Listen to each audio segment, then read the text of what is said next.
Salary आ गई तुम्हारी? हाँ आ गई। ये लो 10,000 रुपये घर खर्च के लिए और ये 5,000 रुपये तुम्हारे लिए और ये बचे हुए 10,000 रुपये नौकरानी के लिए। नौकरानी के मतलब ये तुम्हारी पेमेंट। परवीन, मैं तुम्हारी बीवी हूँ, कोई नौकरानी नहीं। तुम खुद को इस घर की नौकरानी तो समझती हो, तो ये रही तुम्हारी पेमेंट। मैं समझती हूँ, तुम कहना क्या? अच्छा, उस दिन की बात कह रहे हो? अरे कभी कभी मुंह से निकल जाती है, हो जाती है कभी कभी गलती। क्या कहा? गुस्से में? अरे गुस्से में इंसान एक बार बोलता है, 2 बार बोलता है। तुम तो ना मुझे हर रोज ताना मारती हो। अरे सुनो, हाँ बोलो।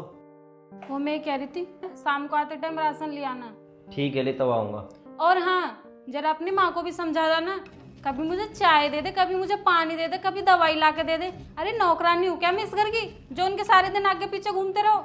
इसमें नौकरानी वाली कौन सी बात हो गई? अगर मम्मी पापा कुछ काम बोलते हैं तो कर दिया करना। अरे नौकरानी नहीं हूँ तो और मैं क्या हूँ? सुबह उठो, पहले घर का झाड़ू पोछा करो, फिर तुम्हारे लिए नाश्ता बनाओ, उसके बाद तुम्हारे मम्मी पापा के लिए नाश्ता बनाओ, तुम्हारा ख्याल रखो, फिर तुम्हारे मम्मी पापा का ख्याल रखो। और सबसे बड़ी बात, इस काम की मुझे कोई सैलरी नहीं मिलती, नहीं कोई पैसे मिलते। अच्छा, अब तुम्हें इस काम की सैलरी भी चाहिए? बात सुन शीतल, जब से मेरे मम्मी पापा गांव से आए ना और तुम्हें उनका कोई काम करना पड़ जाए तो तुम क्या बोलती हो? मैं इस घर की नौकरानी थोड़ी हूँ। हर टाइम तुम ताने मारती रहती हो। और वैसे भी यार, घर का काम करने से कौन नौकरानी बन जाता है? तो और क्या। अरे जितना काम मैं इस घर में करती हूँ ना, अगर यही काम मैं कहीं बाहर जाके करूंगी तो महीना की मुझे 10,000 सैलरी मिलेगी। खैर छोड़ यार, तुझसे तो ना सुबह सुबह बहस करना ही बेकार है। और कल, अरे मेरी माँ ने तुमसे एक कप चाय क्या मांग लिया, तुमने उनके मुंह पर ही सुना दिया। मैं कोई नौकरानी नहीं हूँ इस घर की। अरे मैं मानता हूँ तुम तो नौकरानी नहीं हो इस घर की, पर मैं तो नौकर हूँ ना तुम्हारा, जो तुम्हारी हर ज़रूरत पूरी करता हूँ। ठीक है, अब आगे से तुम जो भी काम करोगे ना इस घर में, मैं तुम्हें हर काम की अलग से पेमेंट दूंगा। परवीन, तुम्हारा दिमाग तो ठीक है ना? अब मैं पैसों के लिए इस घर में काम करूंगी? अच्छा, मैंने तो ना तुम्हें आज तक कभी नौकरानी नहीं समझा, बल्कि तुम्हें रानी की तरह रखा है। लेकिन तुम क्या करती हो?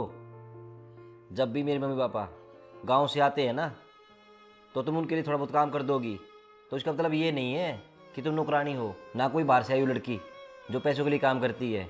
तुम इस घर की बहू हो और ये तुम्हारा फर्ज बनता है मम्मी पापा की सेवा करने का।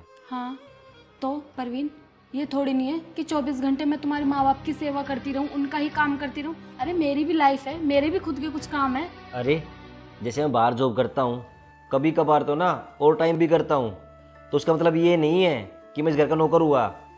जैसे मेरा फ़र्ज़ है ना बाहर से पैसा कमा के लाना, वैसे तुम्हारा फ़र्ज़ है इस घर को संभालना और मम्मी पापा की सेवा करना। तो इसका ये मतलब नहीं है तुम इस घर के लिए थोड़ा बहुत काम कर दोगी तो तुम इस घर की नौकरानी हुई। ठीक है परवीन, मैं समझ गई। I am sorry. मैं तुम्हें क्या बताऊँ, मैं घर के काम में इतना उलझ जाती हूँ कि पता नहीं गुस्से में क्या क्या बोल देती हूँ। और मैं आपसे प्रॉमिस करती हूँ, आज के बाद आपका और मम्मी पापा का कभी दिल नहीं दुखाऊंगी। तो तुम ना अपने पति की कदर किया करो। जिस दिन तुम्हारे पति ने तुम्हारी कदर करनी छोड़ दी ना, उस दिन ना तो तुम्हारी कोई सुनने वाला बचेगा और ना ही कोई तुम्हारा सहारा होगा।